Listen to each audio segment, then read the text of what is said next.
que você tem visto esse começo de ano, Leandro? A gente tem as pesquisas que continuam mostrando, né, Lula na liderança de intenções de voto. Agora, com essa chapa, se diz, com Alckmin praticamente fechada, né? Ainda falta Alckmin ali definir qual partido que vai. Essa terceira via que não decolou de fato, com inclusive a possibilidade de vários desses candidatos desistirem, né, da candidatura, Sérgio Moro, o próprio João Dória, enfim. E tem Bolsonaro agora alimentando, mais uma vez, essas teorias de urnas eletrônicas não seguras, de corrida eleitoral que pode ser questionada lá na frente, com Barroso falando sobre isso, inclusive, né? Como que você está vendo esse começo de ano? Olha só, o Sérgio Moro gera mais memes do que eleitores, isso já é um fato. E o Brasil descobriu que o país foi destruído, foi destroçado por um oligofrênico, um sujeito limítrofe, né?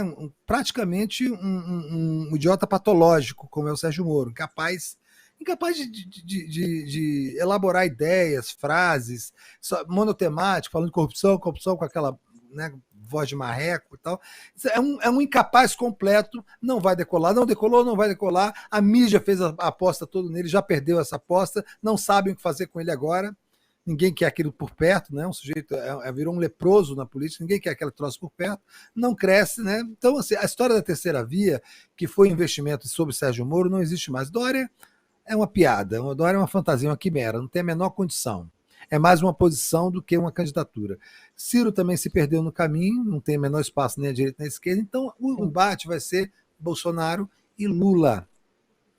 E é em cima dessas duas variáveis que a gente tem que se debruçar, porque quando chegar na hora da verdade, os empresários, a mídia, todos vão apoiar o Bolsonaro. A luta continua sendo nós, a esquerda, o povo, né, os movimentos populares, os movimentos sindicais, para fazer um grupo de pressão, juntar e convencer as pessoas a votar no Lula. E tem feito isso com sucesso. Lula ganha em todas as pesquisas, em todos os cenários. Todas as pesquisas dizem praticamente a mesma coisa. Ele tem lá quase ganha um pouco mais, um pouco menos ganhando no primeiro turno, em alguns casos, e o Bolsonaro ali dos seus 20, 22, 23%. Então, esse cenário não deve mudar, a não ser que aconteça um imponderável. Né? Assim, então, o que você perguntou como eu estou vendo essa entrada de ano, assim, eu estou vendo o início da barbárie. Não está se anunciando a barbárie.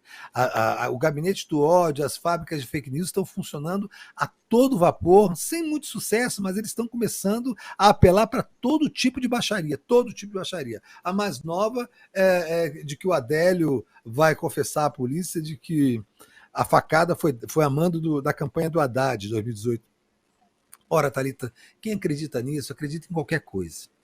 Então, ele está falando para o cercadinho, né? Ele não tem para onde ir. Inclusive, nessa linha, teve a publicação de Bolsonaro hoje, né? Eu acho que foi hoje de manhã, de um vídeo do dia da facada, então, assim, que remete a essa. Que é uma fake news que está rolando, né? De que Adélio Bispo teria dito que foi a campanha de Fernando Haddad que mandou, a mando dessa campanha teria dado a facada, enfim. Mas ele está se utilizando, de qualquer forma, dessa fake news que foi produzida, não se sabe, inclusive, se pelo próprio gabinete do ódio, para começar essa narrativa que traz de volta à tona a questão da facada, né? Você acha que a campanha de Bolsonaro, inclusive, vai caminhar por aí? Vai utilizar novamente essa questão da facada? Vai utilizar as fake news, né? Realmente vai ser em cima de fake news e de notícia falsa e de mentira que ela vai se abastecer? Bom, com certeza vai. Não, ele só tem isso, só restou isso, Thalita. Ele só tem essa política de fake news. Eles não têm nada para mostrar. O Bolsonaro ele não produziu nada de governo, ele não governou. Ele não tem obras para apresentar, ele não tem planejamentos, ele não tem plano de educação, plano de economia, plano de agricultura, ele não tem nada, nada, nada. Ele só tem as fake news para trabalhar. Mas absolutamente nada, nada, nada. Ele vai ao Nordeste inaugurar a transposição de São Francisco, que foi obra do PT. Ele viaja para inaugurar obras do PT. Né? 2% Sim. de uma obra, 1% da outra, uma pinguela lá no Amazonas. Ele não tem nada para fazer. Então, a única coisa que ele tem é a produção de fake news. É tentar, de novo, regimentar a sociedade para as pautas de costume. de que ele vai proteger a família, que ele está com Deus, com a pátria, e que os outros estão com os bandidos, com os abortistas, a mamadeira de piroca. Ele não tem mais nada para fazer. Por isso que ele quer tanto essa foto com o Putin. Ele precisa fazer esses remendos para tentar ir bolando fake news, destruindo os seus candidatos. Só que é o seguinte, essa história não tem mais como se repetir, né? Tanto que eles estão tentando exumar essa história do Adélio de novo da facada, porque a facada foi importante para ele, só que ele não tem mais como resgatar isso e ter o mesmo efeito que teve em 2018. Aquele tempo já passou. O Adélio já foi investigado pela Polícia Federal, é um maluco que agiu solitariamente, isso está no inquérito da PF, não tem nenhuma ligação com o partido, com ninguém. Só que eles vão tentar, porque assim, é quase que uma relação nostálgica com um fato que praticamente elegeu o Bolsonaro. Só que essa história, né, não vai se repetir nem como farsa, viu, Thalita? Inclusive, as pesquisas têm apontado que a maior insatisfação dos brasileiros com o governo Bolsonaro nesse momento é a questão da inflação, né? São os preços caros, é tudo aumentando de preço. O que leva a problemas como a fome, as pessoas não conseguindo comprar alimento.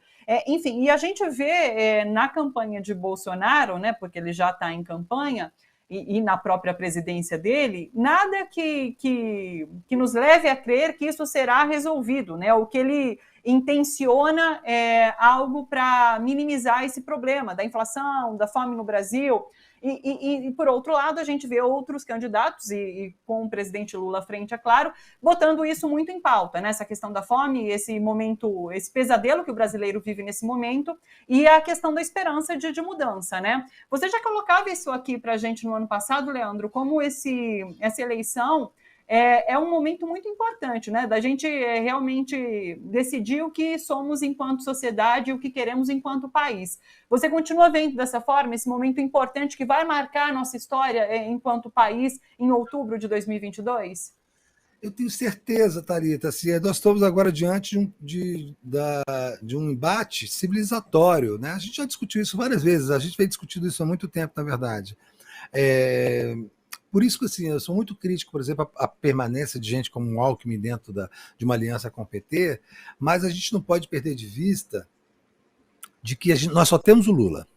Quer dizer, o nosso embate civilizatório depende especificamente de eleger Luiz Inácio Lula da Silva presidente da República, para resgatar o país, resgatar a história do país, resgatar o fio da meada da civilização brasileira, né? De fazer com que a gente possa, de alguma maneira, mesmo com uma frente ampla, mesmo com a presença da direita, do centro e tal, sentar sobre a mesa e falar assim, o que a gente faz agora com o país? Porque nós, assim, o Lula, uma vez eleito, ele vai pegar um país em absoluta terra arrasada. E não é só pelo que já foi feito, é pelo que está sendo planejado ser feito agora, que é essa PEC dos combustíveis, assim, essa retirada de impostos, desonerações, que devem provocar, aí o cálculo é um rombo de mais ou menos 250 bilhões de reais nos cofres públicos, em medidas visando única e exclusivamente eleger o Jair Bolsonaro, reeleger Jair Bolsonaro. Então, para ser reeleito, para não ser preso, Bolsonaro vai quebrar o que sobrou do país. Sem nenhum escrúpulo, sem nenhum problema, sem nenhum remorso, porque ele é um psicopata, né? Mesmo avisado pelo Paulo Guedes, pela equipe econômica, de que isso vai quebrar, estourar as contas públicas e botar um rombo de 250 bilhões, ele não quer saber, ele vai enfiar essas medidas, tem apoio de uma canalha que trabalha para ele no Congresso, e que também não tem nenhuma visão de país, nenhum interesse público, nenhuma preocupação com a população, né? Matou metade dessas 700 mil pessoas, morreram por incompetência e por crueldade, na má gestão da pandemia, né? A pandemia nos pegou no nosso pior momento político na história do país. Então, assim, ele vai fazer qualquer coisa, ele está em desespero total, desespero total. Ele vai destruir o país, vai tentar destruir a democracia, vai encher o mundo de mentiras, ele vai fazer qualquer loucura. Inclusive, há uma preocupação real hoje com a segurança física do ex-presidente Lula. O próprio ex-ministro Joaquim Barbosa, que não pode ser acusado de ser petista, né, chamou a atenção de que é preciso cuidar da segurança do Lula porque podem tentar matá-lo, porque essas pessoas são sanguinárias, na palavra de Joaquim Barbosa.